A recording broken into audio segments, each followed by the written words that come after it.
আজকে আপনাদের সামনে আমরা হাজির হই নাই।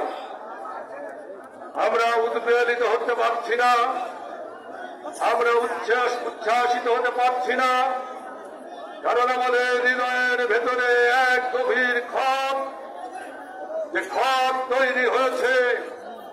এই পৃথিবীতে যতদিন বেঁচে থাকব এই ক্ষত নিয়ে আমাদের বেঁচে থাকতে হবে।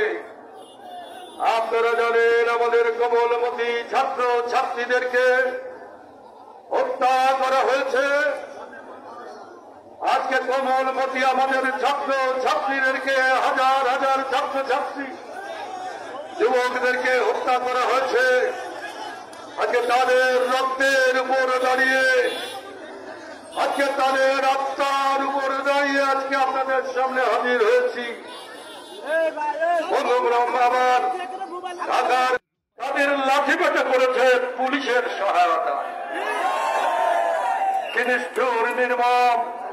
কাজী কেরামত আলী এমপি, তার ভাই, তার সঙ্গপঙ্গ অস্ত্র শস্ত্র দিয়ে আমার কোমলমতি ছাত্র ছাত্রীদেরকে এই পান্না চত্বরে আঘাত করেছে। বন্ধুরা আমাদের মনে আছে এই ছাত্র ছাত্রীরা 52 সালের আন্দোলন করেছে, বুকের রক্ত দিয়ে বাংলাদেশে আমার মায়ের ভাষাকে প্রতিষ্ঠিত করেছে।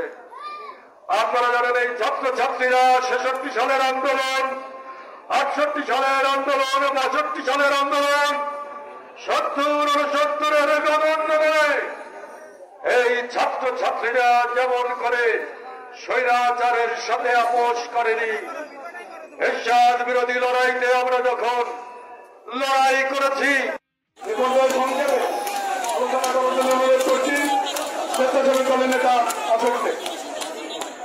ধন্যবাদ। আমি সর্বপ্রথম স্মরণ করতে চাই এদেশে যারা ছাত্র আন্দোলন, আমাদের চেয়ারম্যান মুজিবুর রহমান রতন, কাইয়ুম এবং রফিকের নেতৃত্বে একটি বিশাল মিছিল আজকের জনসভায় যোগদান করেছে।